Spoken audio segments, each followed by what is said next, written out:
Victor Gyökeres has arrived for Arsenal 5-0 at home, smashing Leeds 5-0, of course. We'll talk about the game. We'll talk about the injury, the unfortunate injury for Bukayo Saka, the unfortunate injury for Martin Odegaard.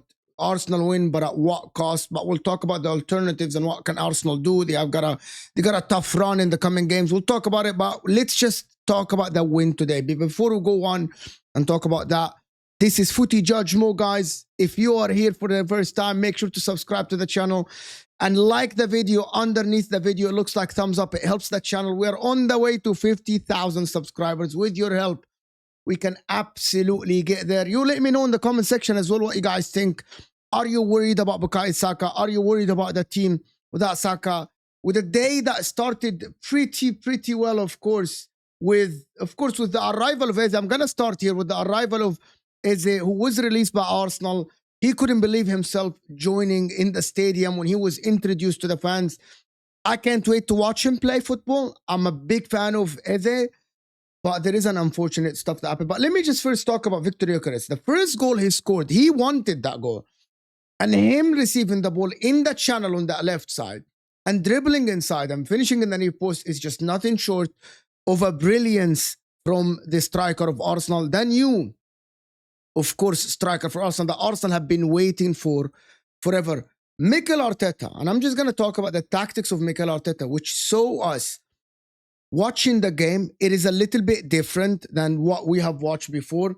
With Zubamendi and Rice exchanging positions in the number 6. We saw Zubamendi higher on the pitch. And we saw Martin Odegaard floating in the 10 area, not only on the right side. That is one of the biggest differences in the Arsenal. I know that they opened the scoring from corners, but I'm going to have to say something. We got to stop talking about the corners of Arsenal. They are amazing. The delivery is spot on from Declan Rice. He is one of the best corner takers in the world currently. The guy is spot on when he takes corners. It's a weapon that Arsenal are utilizing. So we have to just say that Arsenal have a weapon that not a lot of people do. And if anyone is talking about Arsenal scoring set pieces and free kicks, why don't other teams do it? I played football and I'm telling you, it is so hard for a player to actually deliver every single corner on point. It's a talent that doesn't exist nowadays.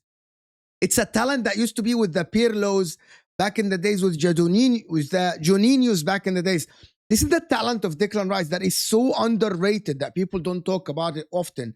The delivery of his corners is out of this world, and it gives Arsenal an edge over the majority of the teams. And I'm not only going to say in the Premier League, in the world, and we saw them in the Champions League. It's not only corners, Declan Rice free kicks as well. They are absolutely magnificent and fantastic. However, Victor Gyökeres, you know what? As much as I'm impressed with the goal that he scored, I am so impressed with the penalty. For some whatever reason, I said, wow. The vim in that penalty was ridiculous. The way he struck the ball to actually rattle the net like this. I'm a big fan of that penalty taking ability. Like, the way that he took the penalty, it gives you assurances that he is going to score every penalty. As of now, he scored 28 penalties out of the 29 he took in his career. That is a top-notch percentage. But this guy is going to score a lot of goals. 2 Erling Haaland, 2 Victor Gyökeres in the race for the Golden Boot in the Premier League currently. We can't forget about the other strikers as well. But this is going to be a battle. And I'm not saying that Gyökeres is similar to Haaland. They're different. But Victor Gyökeres has done something today that is, I didn't know that he has it as his weapon. I saw him in the beginning of the game, sluggish. The touch was not great. He lacks a little bit of confidence, or he is nervous. I don't know which one is it. But once he got that goal, he looks so confident in holding up the ball, in drawing fouls, and getting his teammates involved, in running the channels. And we saw it in the goal he scored as well. The running the channel and dribbling 2 people inside the 18 to score the goal is something nothing short of brilliant. Before I talk about Bukayo Saka, I want to give a shout to Timber, to be honest. Timber, who scored twice today, looked magnificent on the right side. He supported Saka all the time. Defensively, he is solid. I know they're only playing Leeds, But that doesn't stop them from actually playing good football. And it didn't. And Leeds were low blocks and Leeds were defending deep and Arsenal just delivered.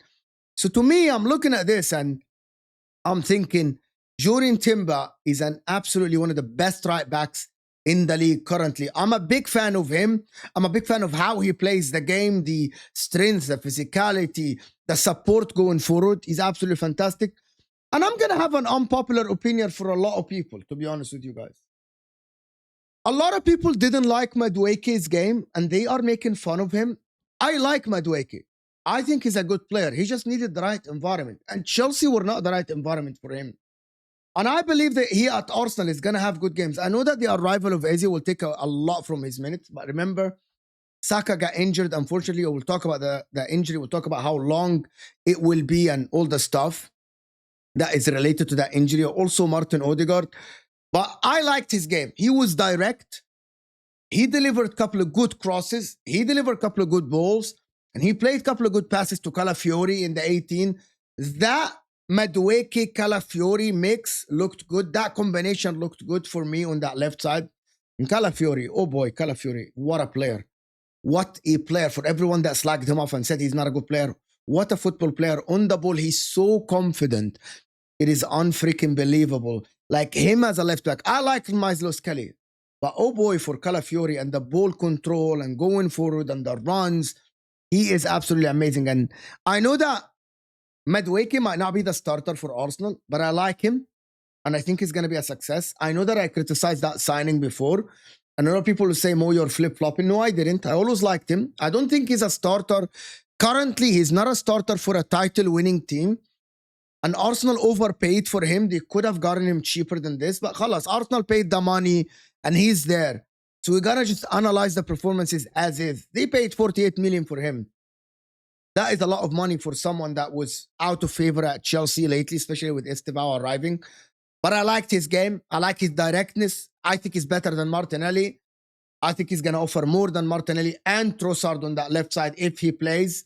Depending on what happens next game with Odegaard, maybe Eze is going to play in the 10. Ethan Nwaneri came on the pitch, looked okay, didn't look the greatest. And I'm going to ask you guys a question.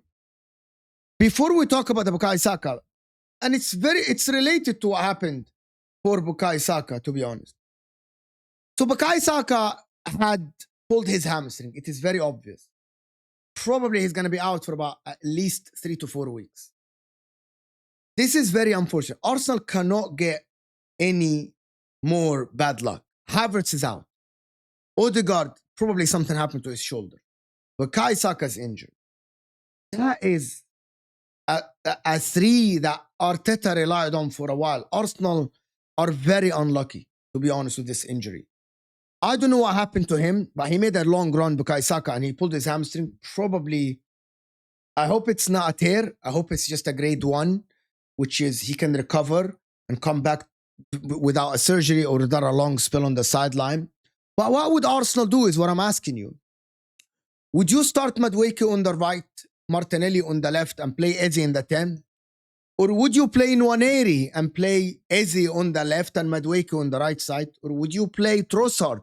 There is a dilemma. I want to hear your opinion. I want to hear what you guys think. What do you think the lineup for Arsenal versus Liverpool? Do you think Mikel Merino should start the game? And completely, that will actually make the midfield without creativity at all, without a spark. Mikel Merino has played well as a striker. He hasn't been the most creative midfielder when he plays. Do you think that Arsenal now, with these injuries, can still go on and just keep winning games? What about the result at Anfield? How important that is next week before the international break? That will give them time for Saka to heal. Should Arsenal be conservative? I want to know. But for today's game, Mikel Arteta, and I'm going to say this again, is changing the way he plays a little bit. The players are more direct. Bukayo Saka has scored a wonderful and an amazing goal from an inside run, inside the defender. He wasn't on the touchline when Timber was moving forward. 2 goals, 2 assists for Timber.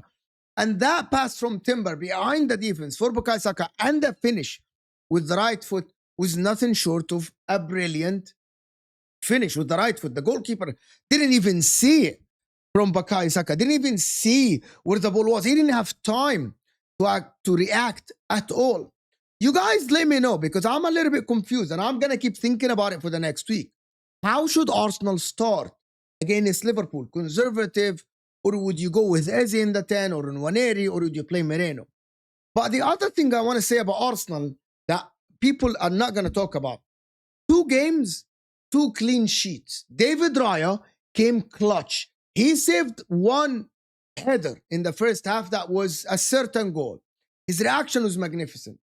That is what a lot of people say about Arsenal. The defense is so strong. The defense is very good, including the goalkeeper. And Saliba and Gabriel are arguably 2 of the best center-back pairings in the world, if not the best. I am thinking about the center-back pairings in the world. Who's better than them? There is not a lot. Huijsen, of course, and Rudiger, Real Madrid, not as good as them. Van Dijk and Konate might be up there. As partnership, I prefer Saliba and Gabriel, even though I think Van Dijk is the best defender. But I prefer Gabriel and Saliba together. They are great. Also, Calafiori and Timber are helping massively defensively. This is the absolute strength of Arsenal. They can win 5-0 and they can win 1-0. I know that I criticized them a lot last game for the performance. And I was waiting for this game to see what will happen with them this game. And I see the performance. And the performance is nothing short of a very, very good performance at home. It's only Leeds. Yes, you can say it's only Leeds. But Man City won 4-0 against Wolves. But Man City lost 3 points. So 3 points advantage to Arsenal currently in the title race. Game week 2. Welcome to the Premier League. Arsenal are 3 points ahead of Manchester City after playing Man United away and Leeds at home. Guys, it's going to be a long season. I know a lot of people are sad, upset about Saka's injury, about Odegaard's injury, about Havertz's injury. But that's why Arsenal are in the market. I'm not sure if they're going to target someone else now with Saka injury. We don't know the extent of his injury. There's only some days left in the transfer market. You guys let me know in the comment section what you guys think. Hit that like button if you're still here. But congratulations to Arsenal. Magnificent performance by them. Spot on by Mikel Arteta in the lineup for playing Madueke on the left side and not starting Martinelli or Trossard. Spot on starting Calafiori on that left side and not Miles Lewis-Kelly. I loved the performance. I liked Victor Gyökeres, especially since he scored the goal and once he scored the goal. I didn't like him before. By the way, I thought, as I said before, that his performance was a little bit lackluster in the beginning. He had 1 completed pass in the first half. But all I have to say is he's going to score buckets. If Arteta's using him the correct way, he's going to get at least 20 to 25 goals this season and only in the Premier League. And I'm insisting on this. You guys hit that like button if you're here. Subscribe to the channel if you're new. And turn on the notification bell because we're live later. And we're out of here, people.